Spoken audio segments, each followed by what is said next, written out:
development that we continue to track from the state of Karnataka, where the ED has arrested former Karnataka Minister B. Nagendra in connection with the alleged Valmiki Development Corporation scam. Now, let's tell you in the remand note, the ED says that several accounts were created in Hyderabad and money was transferred to those accounts. Now, remand mentions that a huge sum of this money in cash was used for polls in Ballari. While speaking outside of the ED office, he reiterated that he has no role in the scam. Listen in. IT, ED, CBI का ये सब तो केंद्र सरकार के कठपुतलियाँ हैं, तो जाहिर सी बात है कि वो तो करेंगे ही। और नागेंद्र जो है वो तो सब इन्वेस्टिगेशन में कोऑपरेट भी कर रहे हैं। हेमंत सोरेन जी के केस में क्या हो, सुप्रीम कोर्ट ने बोला है कि आपके पास कुछ एविडेंस नहीं है, कुछ भी नहीं है, आप हैरेसमेंट कर रहे हो। सर ईडी अधिकारी ಆಗ್ತದೆ ಏನು ಸರ್ ಅಲ್ಲ ಸರ್ ಅದೇ ಯಾಕೆ ಈ ಒಂದು ಪ್ರಕರಣದಲ್ಲಿ ನಿಮ್ಮ ಪಾತ್ರ ಇಲ್ಲ ಅಂತ ಹೇಳಿದ್ರೆ ಯಾಕೆ ನಿಮ್ಮನ್ನ ಪಾತ್ರ ಇಲ್ಲನೇ ಇಲ್ಲ.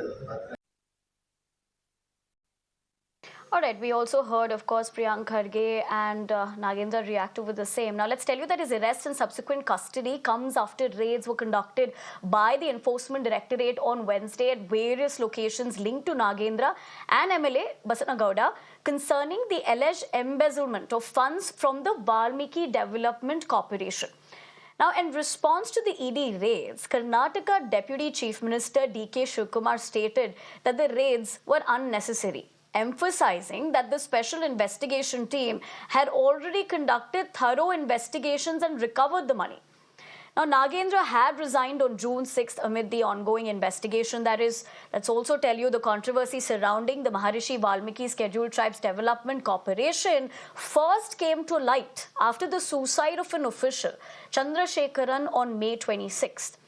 Now, Chandrasekharan left behind a 6-page suicide note alleging multi-crore corruption within the corporation and naming 3 officials involved.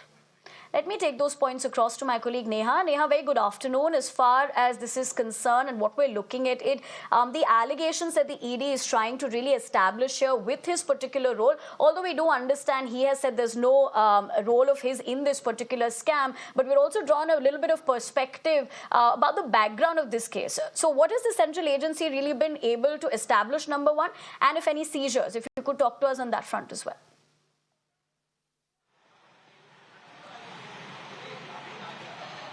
Well, yes, Nivedana, the remand copy that, of course, we've managed to access there, the remand note that the ED had, produced, of course, before the magistrate while they were seeking Nagendra's custody here goes to talk a lot about, the kind of manner of his involvement in this entire case. Remember, also, there's a mention now in this remand note that the funds, in fact, that are being referred to over here were possibly used for the elections in Ballari as well. That's something that has found a mention there in the remand note. Now, it's also imperative to mention that as far as the ED is concerned, they have been probing Nagendra since last morning.